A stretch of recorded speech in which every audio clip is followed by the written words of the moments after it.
ধনু রাশির মূলা নক্ষত্রের জাতক জাতিকারা কেমন আছেন সবাই? আজকে আমি আলোচনা করব জুলাই 2026 রাশিফল নিয়ে। প্রথমেই আমি আপনাদেরকে স্বাস্থ্য বিষয়ে সতর্ক করব।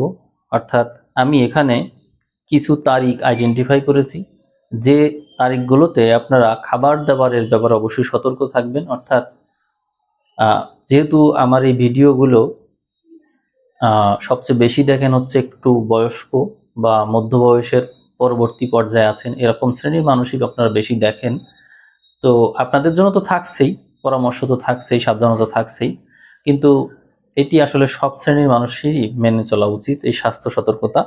আমি তারিখ বলছি, এই তারিখগুলোতে আপনারা মশলা জাতীয় খাবার বা এমন খাবার যেটা হচ্ছে ভুল টাইমে খেলে বিপদে পড়তে হয়, যেমন ভাজা পোড়া জাতীয় যে খাবারগুলো, এগুলো অ্যাভয়েড করতে হবে এরকম দিনে।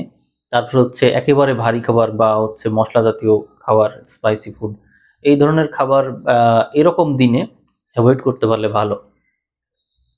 আর সেক্ষেত্রে অনেকে এরকম সময়ে কম খায়, একটু মানে বিরাম নেই, অনেকেই উপবাস করে। তো তারিখগুলো হচ্ছে জুলাই মাসের 6, 7, 10, 13, 14, 21, 22, 24, 25, 28, 29। আমি যে তারিখগুলো বললাম, এই তারিখগুলোতে যদি আপনারা খাবারের ব্যাপারে নিজেদেরকে সংযমী করতে পারেন বা নিয়ন্ত্রণ করতে পারেন, তাহলে পুরো মাসে খাবার সংক্রান্ত ব্যাপারে আপনাকে কোনো প্রকার মানে ভোগান্তি পোহাতে হবে না। আর পরবর্তীতে আপনি এর একটা সুবিধা পাবেন। অর্থাৎ যদি হজম সংক্রান্ত কোনো সমস্যা বা অন্যান্য সব অসুবিধা যদি থেকেও থাকে, এই যে নিয়মটা পালন করলেন এই 1 মাস, এতে দেখবেন যে আপনি পরবর্তীতে আরো বেশি সুস্থতা পেয়ে যাবেন। তো তাহলে স্বাস্থ্য বিষয়ে সতর্কতা আপনারা মেনে চলবেন আশা করব। এখন আমরা বিস্তারিতই চলে আসবো রাশিফলে। তো এখানে আপনার হচ্ছে জন্ম রাশি তো ধনু, এখানে জন্ম নক্ষত্র অধিপতি হচ্ছে কেতু। কেতুকে আমরা নবমে দেখতে পাই, নিজ নক্ষত্রে আছে, কিন্তু নৈসর্গিক পাপ গ্রহ। এই জন্য স্বাস্থ্যের ব্যাপারে আপনাদেরকে মাত্রাতিরিক্ত সাবধান থাকতে হবে। এখানে আমরা রবিকে আপনার সম্পূর্ণ রাশির বিপরীতে দেখতে পাই। যেহেতু জন্ম সময়ে আপনার এই রাশির কথা যেটি বলছি আমি, জন্ম সময়ে যেহেতু চন্দ্র ধনুতে ছিল এবং বিপরীতে আমরা রবিকে দেখতে পাবো মোটামুটি 14-15 তারিখ পর্যন্ত। এই জন্য এই মাসে আপনার মধ্যে যে জিনিসটা অবশ্যই ঘটবে, হতাশা থেকে পরিত্রাণ। এখানে আমরা আপনার যে মূল নক্ষত্র অধিপতি কেতু, এর সাথে শুক্রকে যুক্ত থাকতে দেখি, এবং বিপরীতে রবি থাকার কারণে স্পষ্টতা আপনার জীবনে আসবে। আমি যে কথাগুলো এখন বলবো, এটা খুবই খুবই গুরুত্বপূর্ণ এবং এটা আপনার সাথে অবশ্যই ঘটবে। সেই বিষয়টা হলো ধর্ম জ্ঞান লাভ। আপনি পরিবার, পিতা, কোনো কোনো রিলেশন, আত্মীয়তার বন্ধন, যে কোনো কিছুই হতে পারে, সম্পর্কের ঘনিষ্ঠতা যেখান থেকে আমরা আসলে অনুভব করি যে তাকে ছাড়া বাঁচবো না বা সে ছাড়া আমার জীবন কিভাবে চলবে, নির্ভরশীলতার যে ব্যাপারটা থাকে, এই জায়গাটা এই মাসের প্রথম 15 দিনে অবশ্যই স্পষ্ট হয়ে যাবে। সম্পর্কের মধ্যে যদি কোনো প্রকার ভুল বোঝাবুঝি থাকে বা হচ্ছে একজন আরেকজনকে ঠকাচ্ছে বা সম্পর্কের ক্ষেত্রে একজন আরেকজনকে ঝুলিয়ে রেখেছে, অনিশ্চয়তায় আছেন, এরকম কোনো কিছু যদি হয়, তো আপনি দেখবেন যে মাসের প্রথম 15 দিনেই আপনি টোটালি সম্পর্ককে এমন একটা রূপ দিবেন যেখানে সম্পর্ক টোটালি স্পষ্ট হয়ে যাবে। অর্থাৎ সম্পর্ক থাকার মতন থাকবে, না হলে থাকবেই না, এরকম একটা বিষয় থাকছে এখানে। আপনারা অধিকাংশ মানুষই এই ধনুর জাতক জাতিকা যারা এই মূলা নক্ষত্রে জন্মেছেন, আপনাদের তো জন্মগতভাবেই মানুষ ভুল বুঝে থাকে, আপনারা আপনাদের কথা বোঝাতে পারেন না, আপনি নিজে উপস্থিত থেকে আপনার কথা বোঝাতে পারেন না। তো আরেকজন যদি আপনার কথা যদি আরেকজনকে উপস্থাপন করে, তো সে কিভাবে বুঝবে আপনাকে? সম্ভব না। এই মাসে কেতুর সাথে শুক্র যুক্ত থাকবে, এইটা একটা প্রবলেমটা এরকম যে এই শুক্র আপনার রাশি সাপেক্ষে আহ, এমন একটা ঘরে আছে, নবম ঘরে আছে, কিন্তু নবম ঘরে থাকলেও কেতুর সাথে শুক্র একত্রে থাকা এটা ক্ষেত্র বিশেষ আহ বিপরীত লিঙ্গের মানুষের সাথে সম্পর্কের ক্ষেত্রে অবনতি নির্দেশ করে। কিন্তু শুক্র যেহেতু এখানে আছে, কেতু একত্রে আছে, আধ্যাত্মিকতার ক্ষেত্রে উভয় গ্রহই সত্যানুসন্ধানী জ্ঞান আবার দিয়ে থাকে। আবার সপ্তম ঘরে রবি, এই রবিও খুব বেশি স্পষ্টতা দিয়ে থাকে, জীবনে প্রকাশ দিয়ে থাকে। এই জন্য এই সময়ে আপনি কারোর কাছে মাথা নত তো করবেনই না, যে কোনো কিছু স্যাক্রিফাইস করতে রাজি থাকবেন, যে কোনো কিছু ছেড়ে দিতে ছাড় দিতে রাজি আছেন। যেমন বিবাহিত জীবনে একজন আরেকজনের সাথে সমঝোতা করে চললেই তো ফিজিক্যাল রিলেশনের সুযোগটা হয়। কিন্তু আপনি দেখবেন এই মাসে আপনার ইগো বাড়বে, আপনি ফিজিক্যাল রিলেশন করার জন্য আরেকজনকে সরি বলবেন, সমঝোতা করবেন, এটা আপনি কখনোই করবেন না। এই মাসে তো করবেনই না, এই জুলাই মাসে। এইটা কেন করবেন না? কারণ হচ্ছে আপনার মধ্যে এই মাসে সবকিছু স্যাক্রিফাইস করার প্রবণতা দেখা যাবে। উম, মানে আপনার আপনার মধ্যে কোনো স্বার্থ নেই যে আমার এটা চাই ওইটা চাই, এবং এইটা পাওয়ার জন্য আমি আরেকজনকে ব্যবহার করব, তার সাথে বিনয়ের ভাব করব, বা একটু নমনীয়তা দেখাবো। এইটা আপনি কোনোভাবেই করবেন না। আপনি সত্যি কথা বলবেন। এই সত্য বলার জন্য সম্পর্ক ভেঙে গেল কি সম্পর্ক গড়লো কি স্থিতাবস্থায় থাকলো, এটা আপনার কাছে ম্যাটার করে না। অর্থাৎ আপনি সত্য অবশ্যই বলবেন। সত্য বলার জন্য যদি আপনাকে কিছু হারাতে হয় তো আপনি হারাবেন। আপনার মানসিকতা এই মাসে এরকমই থাকবে। এরপরে আমরা দেখব প্রাপ্তিযোগ। এখানে প্রাপ্তিযোগের ক্ষেত্রে আমরা কিছু শুভত্ব পাই। এই মাসে আপনার ধর্মজ্ঞান লাভ হবে, এবং সম্পদাদির ক্ষেত্রে দৈব সম্পত্তি লাভ, অর্থাৎ যে জিনিসগুলো মানুষ সহজে পায় না, আপনি এই মাসে এমন কোনো নলেজ বা এমন কোনো এক্সপিরিয়েন্স বা এমন কোনো কিছু লাভ করবেন যেগুলো সহজে পাওয়া যায় না। যেমন বিপরীত লিঙ্গের মানুষের কাছ থেকে আপনি এমন কোনো লার্নিং পাবেন যা আপনাকে ওই শ্রেণীর মানুষ থেকে আজীবনের জন্য দূরে রাখতে পারে, এরকম বিশেষ জ্ঞান আপনি লাভ করবেন। এছাড়াও দৈব সম্পত্তি লাভ, অর্থাৎ হতে পারে যে কারোর সম্পদ কেউ আপনাকে দান করলো, বা লটারির মাধ্যমে, বা হচ্ছে কেউ যে কোনোভাবে আপনাকে গিফট দিল, বা আপনার যার সাথে রিলেশন আছে সে আপনাকে কিছু গিফট করলো, বা রিলেশন ভেঙে যাওয়ার কারণে কেউ আপনাকে কিছু দান করলো, বা তার পক্ষ থেকে আপনি কিছু লাভ করলেন। মানে সম্পর্ক ভেঙে গেল, সম্পর্ক ভেঙে গেলে একজন আরেকজনকে অনেক সময় যে কোনোভাবে দিয়ে দেয় না অনেক কিছু, ওইভাবে আপনি কিছু লাভ করতে পারেন এই সময়ে। তবে মনে রাখবেন, রিলেশন কিন্তু রিস্কে আছে, এই সময়টা রিলেশনের জন্য একদমই শুভ না। এবং আরেকটা জিনিস হতে পারে, আপনি দেখবেন জন্মগতভাবে যদি আপনি যৌন সংক্রান্ত বিষয়ে পীড়িত থাকেন, অনেকেই থাকে ফিজিক্যালি এই বিষয়ে খুব বেশি আগ্রহী না, তারা আবার এই সময়ে একটু বিপদে পড়তে পারে এই সংক্রান্ত বিষয়ে। কারণ হচ্ছে এই সময়ে শুক্র এবং কেতু একত্রে থাকার কারণে মানুষের মধ্যে সেক্সুয়াল যে ইন্টারেস্ট সেটা সুপ্ত অবস্থায় থাকবে। সুপ্ত অবস্থায় থাকবে এই কারণে একজন আরেকজনকে বুঝে উঠতে পারবে না, এই জন্য মনোমালিন্য হওয়ার সম্ভাবনা কিন্তু খুব বেশি। সম্পর্কের অবনতি কিন্তু এই মাসে খুব বেশি আছে, খুব সতর্ক থাকবেন। সমাধান কি? সমাধান হচ্ছে এখানে আমরা মাসের মোটামুটি 10 তারিখের পর থেকেই বুধের অবস্থানটা দেখতে পাই। এই জন্য আপনার চাইতে আপনার যে জীবন সঙ্গী তার বলবত্তা বেশি থাকবে, আপনারও বলবত্তা কোনো অংশে কম না। আপনিও তো তুঙ্গস্থ অবস্থায় আছেন কিন্তু অষ্টমে আছেন।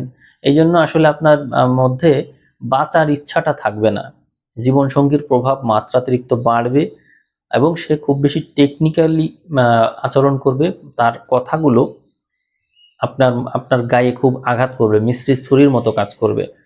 এই বিষয়গুলো থাকবে। মানে আমি বোঝাতে চাচ্ছি যে সংসার জীবনে বিপরীত লিঙ্গের মানুষের কাছ থেকে আসলে ভালো কিছু আশা করছেন আপনি, খুব মিষ্টি মিষ্টি কথা, কিন্তু এর সাথে সাথে কিন্তু মিস্ত্রির ছুরিটাও থাকবে, আঘাতপ্রাপ্ত হওয়ার সম্ভাবনা থাকবে, এটি মনে রাখবেন। এই সময়ে তার কথার কথার যে মায়াজাল, এবং কথা বলে আকৃষ্ট করা বা কথা বলে অপমান করা, এগুলো কিন্তু অবশ্যই হবে এই মাসে। তো সেটি দ্বারা অপমানিত বোধ করবেন না। আপনার আসলে এই সময় যে কাজটা করা উচিত, বৃহস্পতির তুঙ্গস্থ স্বভাবের কারণে এবং তা অষ্টম অবস্থানের কারণে আপনি স্পিরিচুয়ালিটি অর্থাৎ আধ্যাত্মিকতা বা নীরবতা বা হচ্ছে কোনো মানে এমন কোনো জ্ঞান অর্জন করা যেখানে সংসারের সকল প্রাণীর থেকে মুক্ত হয়ে যাওয়া, মানসিকভাবে চিন্তার দিক থেকে মুক্ত হয়ে যাওয়া, যেখানে কোনো কিছুই আপনার না, আপনি কারণ না, এরকম মানসিকতা অর্জন করলে এখানে আপনি সুখ বোধ করবেন এবং এই দুঃখ কষ্টটা কম পাবেন। আপনার প্রাপ্তি যোগ বলতে এইগুলোই।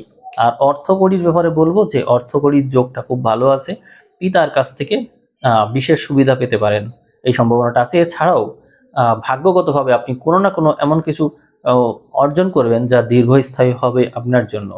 এ সময় আপনার আর্থিক ভাগ্য খুবই শুভ। দৈব সম্পদ লাভ অর্থাৎ হচ্ছে এমন কোনো কিছু যা আপনি আশাই করেননি কখনো, এরকম কিছু হবে আপনার সাথে। এখন বিনিয়োগের বিষয়টা একটু দেখি। বিনিয়োগের ক্ষেত্রে লং টার্ম একটা সুযোগ থাকছে। সেক্ষেত্রে আমি 3 থেকে 4 মাস আপনাকে দেব। এই 3-4 মাসেই আপনি ভালো ধরনের একটা রিটার্ন পেতে পারেন। তো সামনে যদি আপনার কোনো কিছু বিক্রি করার থাকে, বিক্রি করে আপনি সেখান থেকে লাভবান হতে পারেন, এই সুযোগটা আপনার থাকছে। বিশেষ করে জমি, বাড়ি, গাড়ি বা এগুলো যদি বিক্রি করেন তাহলে অবশ্যই আপনি লাভবান হবেন। আর চাকরির ক্ষেত্রে আপনারা চেষ্টা করেন, চাকরির ক্ষেত্রটা অত্যন্ত শুভ দেখা যাচ্ছে। পুরো মাস জুড়েই চাকরির ক্ষেত্র শুভ।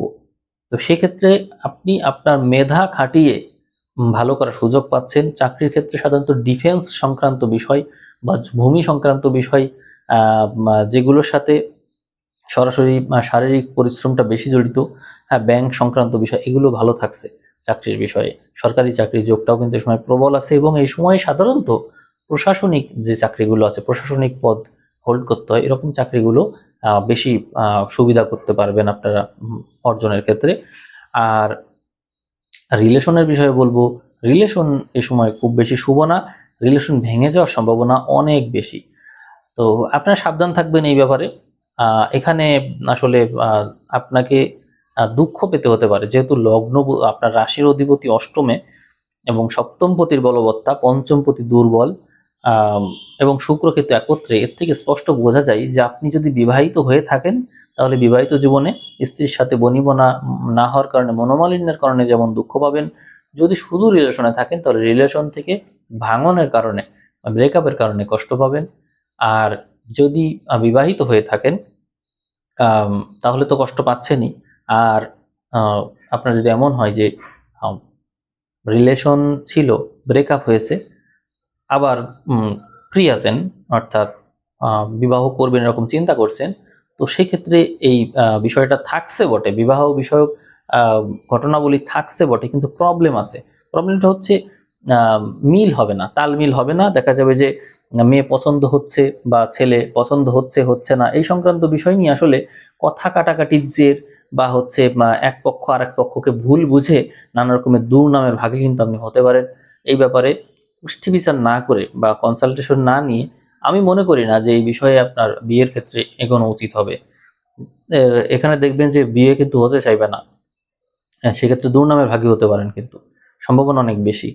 আর এখানে প্রেম বিবাহের ক্ষেত্রে আমি যতটুকু বললাম, আশা করি আপনারা এই বিষয়টা মনোযোগী হবেন। সন্তানের বিষয়ে বলবো, এই জুলাই মাসের 15 তারিখের পর থেকে যেন সন্তান নেওয়ার বিষয়ে চিন্তা না করেন। কারণ হচ্ছে এই সন্তান যদি জন্ম নেয় ভবিষ্যতে, তাহলে শনি গ্রহটা নিচস্থ হয়ে যেতে পারে তার জন্ম সময়ে। এই জন্য জুলাই মাসের এখন থেকে, আমি যখন কথা বলছি এখন তো জুন মাস চলে, জুলাইয়ের 15 তারিখ পর্যন্ত আপনারা টাইমটা রাখেন। আর এদিকে বিদেশ ভাগ্যকে আমি অত্যন্ত শুভ হিসেবে দেখছি। আপনারা যারা উচ্চশিক্ষা নিতে চান বা এই দেশ থেকে অন্য দেশে গিয়ে সেটেল হতে চান তাদের জন্য খুবই ভালো সময়। বিদেশ সংক্রান্ত বিষয়ে কোনো নেগেটিভিটি আমি দেখছি না। এদিকে গর্ভধারণের বিষয় আমি যেটি বললাম, আপনারা অবশ্যই বিষয়টি একটু ভাববেন। আর ভাড়া সংক্রান্ত বিষয়ে আমরা চলে যাব নবতারা চক্রে, সেখানে গিয়ে দেখব আপনার বধ তারায় কোনো গ্রহ আছে কিনা। তো এখানে আমরা আসলে বধ তারাতে যে গ্রহ দেখছি তা হচ্ছে শুভ গ্রহ, এই জন্য আপনার মৃত্যু যোগটা এই সময়ে নেই। তবে বিপদ তারাই আমরা মঙ্গলকে মাসের একেবারে শুরুর ভাগে দেখছি, যার জন্য ওই সংক্রান্ত বিষয়ে অর্থাৎ মাসের একেবারে শুরুর দিকে বিপদ আপদের একটা মাত্রা দেখা যায়। আর প্রত্যরী মানে বাধা বিঘ্ন সৃষ্টি করার যে ব্যাপারটা রয়েছে, সেই ক্ষেত্রে আমরা মাসের এই ধরুন 20 তারিখের পর থেকে, 20 তারিখের পর থেকে মাসের শেষ পর্যন্ত আমরা বাধা বিঘ্ন কারক হিসেবে কাজ করছে যে গ্রহটা মঙ্গল। সেখানে মূলত যেটি হবে সেটি হচ্ছে আপনার জীবনসঙ্গী, আপনার সন্তান, বা আপনি যাকে খুব বেশি পছন্দ করেন এই ধরনের ব্যক্তি।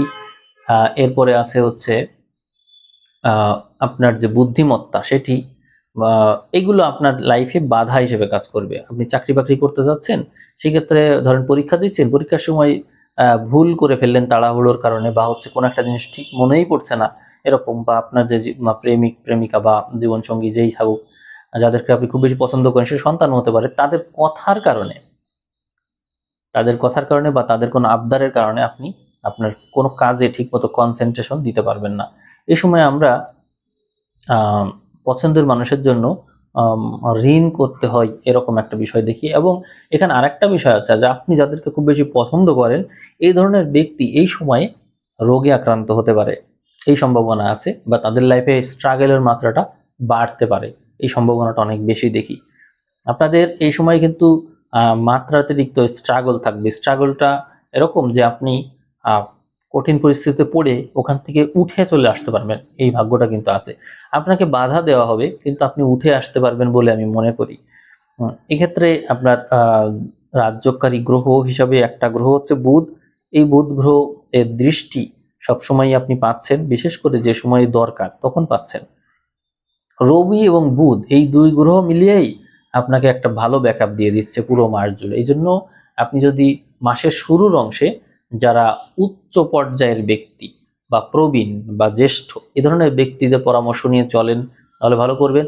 এবং মাসের 15 তারিখের পর থেকেই আপনি বুদ্ধিমত্তার ক্ষেত্রটাকে বেশি গুরুত্ব দিবেন, অর্থাৎ যারা ভালো বিশ্লেষণ করতে পারে, সুপরামর্শ দিতে পারে, বুদ্ধিমান, এই শ্রেণীর মানুষের পরামর্শ নিতে পারেন। অথবা যদি আপনার জীবনসঙ্গী আপনার মানে আপনাকে ভালো পরামর্শ দিয়ে থাকে তো তার পরামর্শটা নিতে পারেন। ব্যবসা ক্ষেত্রটা কিন্তু এই মাসে খুব ভালো আছে, যারা ব্যবসা করতে চান করতে পারেন, এক্ষেত্রে আপনারা যথেষ্ট হেল্প পাবেন। যারা পড়াশোনা করছেন, পড়াশোনার ক্ষেত্রে আপনারা পরিশ্রম করে ঘাম ঝরিয়ে পড়াশোনা করবেন। অর্থাৎ এই যে মাথার উপরে ফ্যান আছে, ফ্যানটা আমি চালাচ্ছি না, কষ্ট করছি, কষ্ট করে পড়ছি, চতুর্থে শনি, কষ্ট করলে ভালো ফল দেয়। মায়ের সাথে কথা বলবেন, ফ্যামিলিতে টাকা পয়সা দিয়ে সহযোগিতা করবেন, বাড়িতে কিছু করার চেষ্টা করবেন। যদি বাড়ি থেকে দূরেও থাকেন, বাড়ির দিকে যত মনোযোগী হবেন, বাড়িতে গাছ লাগাতে পারেন, বা যে কোনোভাবে বাড়িতে কোনো অবদান রাখাই আপনার জন্য বড় ধরনের সৌভাগ্যের কারণ হবে। আপনার মানসিক শান্তি যেমন বাড়বে, সেক্ষেত্রে আপনার কর্মক্ষেত্র বা হচ্ছে মানসিক ক্ষেত্র এগুলো কিন্তু বেশ ডেভেলপ করবে। এই বিষয়টা কিন্তু খুব জরুরি আপনার জন্য। মানে আমার কাছে কথা হলো যে আপনি শনিকে গুরুত্ব দিবেন। শনি হচ্ছে আপনার চতুর্থ ঘর, মনের ঘর। এখানে গুরুত্ব দেওয়া মানেই হচ্ছে আপনি লাভবান হবেন। তো তাহলে অন্তত মায়ের সেবা করা, বা মাকে ওষুধপত্রাদি কিনে দেওয়া, তার খোঁজ খবর নেওয়া, বা বাড়িতে গাছ লাগানো, বা বাড়িতে পশু পাখি আছে তাদের জন্য খাবার কিনে দেওয়া, এরকম নানান কাজ করে আপনি কিন্তু পড়াশোনার বিষয় শুধু ভালো করতে পারবেন না, মানসিক ক্ষেত্রেও বড় ধরনের মানে উন্নতির মাধ্যমে ভালো কিছু করে ফেলতে পারবেন। মন ঠিক রাখার জন্য মানসিক যে এনভায়রনমেন্ট এটা ঠিক রাখার জন্য খুব জরুরি এই বিষয়টা। এই ক্ষেত্রে আমরা পড়াশোনার ক্ষেত্রে বলবো যে আমরা লং টার্ম অর্থাৎ যে কোনো বিষয়কে মনে রাখার জন্য বিস্তারিত পড়তে হয়। আমরা নোট বই এই সময় একটু অ্যাভয়েড করব, পরে বিস্তারিত পড়ব, তাহলেই খুব বেশি ভালো হবে। কারণ হচ্ছে আপনার চতুর্থের শনি যে বসে আছে সে কিন্তু আপনাকে অনেক দিন ধরে এটা মনে রাখাতে পারবে। আমরা পরীক্ষার ফলের ক্ষেত্রেও যা আশা করব তার চেয়ে ভালো ফল করতে পারবো, এটি ভালো। কিন্তু পরিশ্রমের মাত্রাটা কিন্তু আমি বলেইছি যে ঘাম ঝরাতে হবে। সার্ভিস সেক্টরটা ভালো আছে, কিন্তু সেই ক্ষেত্রে স্ট্রাগল করার মানসিকতা আপনাকে বারবার হচ্ছে টার্গেট টার্গেট সেট করে দেওয়া হবে। ওই টার্গেট ফিল আপ করার জন্য আপনাকে অনেক পরিশ্রম করতে হবে, কিন্তু ওইটা করতে পারলে আবার আপনি ভালো কিছু পেয়েও যাবেন। অতএব এই সময়ে আপনি সার্ভিসে টার্গেট ফিল আপ করতে চেষ্টা করবেন। এটি আপনার জন্য ইতিবাচক, বড় ধরনের ইতিবাচকতা নিয়ে আসবে সামনে। আমরা এখানে ঋণের প্রবণতা কিন্তু দেখছি, ঋণ নেওয়ার মাত্রা বাড়বে এই সময়ে। কোনো নিজের শরীর স্বাস্থ্যের দিকে নজর দিবেন। কোনো রোগ ব্যাধির জন্য কিন্তু আপনার লোন নিতে হতে পারে, ধার নিতে হতে পারে, বা হচ্ছে অর্থ কষ্টে ভুগতে হতে পারে। এই সময়টা একটু কষ্ট দেখা যায় ওই দিক থেকে আর কি। প্রমোশন, ট্রান্সফার এই বিষয়গুলো এই সময়ে আছে খুব জোরালো। তা আপনার ট্রান্সফারের ক্ষেত্রে দেখা যায় যে কেউ বারবার কর্ম পরিবর্তন করবে, এই বিষয়টা কিন্তু থাকছে। আর কর্মপরিবেশ আসলে একেবারে যে শুভ হয়ে যাবে বিষয়টা এরকম না। সেক্ষেত্রে একটু কর্মপরিবেশে একটু ঝামেলা থাকবে, অর্থাৎ সেক্ষেত্রে দেখা যাচ্ছে একটু নোংরা হতে পারে, পরিবেশটা একটু দূষিত হতে পারে। উচ্চশিক্ষার জন্য খুবই শুভ রয়েছে সময়টা। আর মামলা মোকদ্দমার ক্ষেত্রে এই সময়টা কিন্তু খুব বেশি কঠিন, বিশেষ করে বিপরীত লিঙ্গের মানুষ সংক্রান্ত বিষয়ে যদি আপনি এগোন তাহলে একটু ঝামেলায় পড়তে পারেন আপনি নিজে। আর দৈবভক্তির ভাগ্যটা ভালো থাকছে। তো যথেষ্ট বললাম, আপনারা একটু, আমি যে রঙের পোশাকটা ব্যবহার করছি লাল রঙের পোশাক, এই লাল রঙের পোশাকটা একটু ব্যবহার করতে পারেন। গোলাপি রং, সবুজ রং, হলুদ রং, তার বেগুনি আছে, এগুলো ব্যবহার করলে ভালো করবেন। আপনাদের জন্য আমি শুভ রত্ন হিসেবে রুবি রত্নকে সাজেস্ট করব। যদি রুবি রত্ন থাকে আপনাদের, ব্যবহার করতে পারেন। এই রত্নটা এই সময় আপনার জন্য জরুরি। আমি ভিডিও নিয়ে তো যথেষ্ট কথা বললাম। সবাই ভালো থাকবেন। ভিডিও ভালো লাগলে কমেন্টে জানাবেন। সবাইকে অসংখ্য ধন্যবাদ।